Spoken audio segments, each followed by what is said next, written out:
আমাদের এই প্রাচীন সংস্কৃতি, আমাদের এই পরম্পরা, এটাকেও আমাদের বাঁচিয়ে রাখা, এটাকেও এগিয়ে নিয়ে যাওয়া, এটাও নতুন প্রজন্মের কাছে পৌঁছানোর একটা বড় মাধ্যম।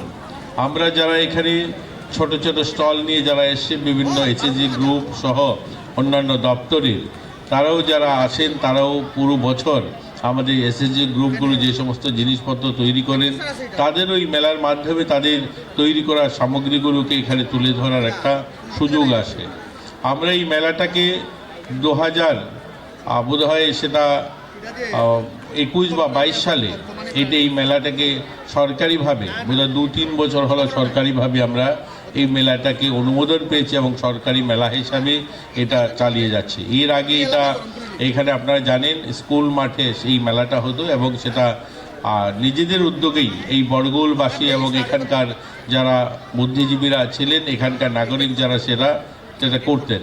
কিন্তু বর্তমান সময় সেটা আমাদের ত্রিপুরা সাংস্কৃতিক দপ্তরের উদ্যোগে এবং এখানকার গ্রাম পঞ্চায়েত যৌথ উদ্যোগে এই মেলাটাকে তারা করে থাকেন।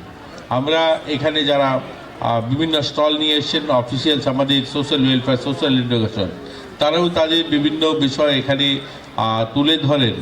আমরা আমাদের সেখানে চাইল্ড ম্যারেজ, চাইল্ড প্রেগন্যান্সি বা রক্তদান, এগুলোর উপরেও অ্যাওয়ারনেস করে থাকেন, যে আমরা আমাদের এটা নিয়েও এখানে আলোচনা বা এখানে বিভিন্ন অনুষ্ঠানের মধ্যে দিয়ে সেগুলো তুলে ধরা হয়।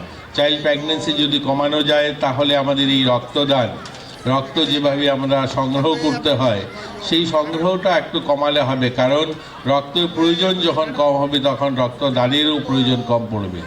অতএব রক্ত প্রয়োজন আমরা দেখি যেখানে সবচেয়ে বেশি প্রয়োজন হয় থাকে মা এবং শিশুদের জন্য। মা এবং শিশু যদি সুস্থ থাকে তাহলে এই রক্তের প্রয়োজন কম হবে।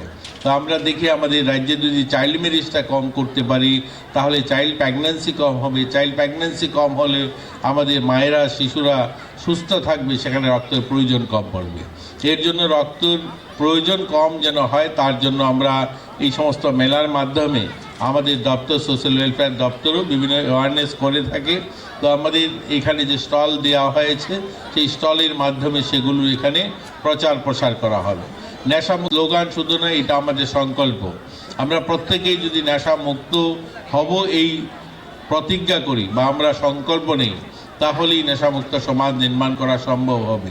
শুধু আলোচনা এবং বক্তব্য নয়, নিজেদেরকেও নেশামুক্ত থাকবো সেই সংকল্প নিতে হবে।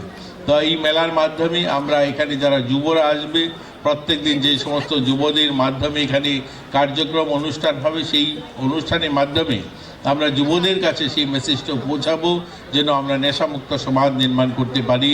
তাহলে একটা সুন্দর সমাজ বা আমরা যে সংস্কৃতির কথা বলছি সেটাও যথার্থ রূপ পাবে। এর জন্য আমরা এই মেলার মাধ্যমে, সাংস্কৃতিক অনুষ্ঠানের মাধ্যমে আমরা এই মেসেজটাও মানুষের কাছে পৌঁছাবো।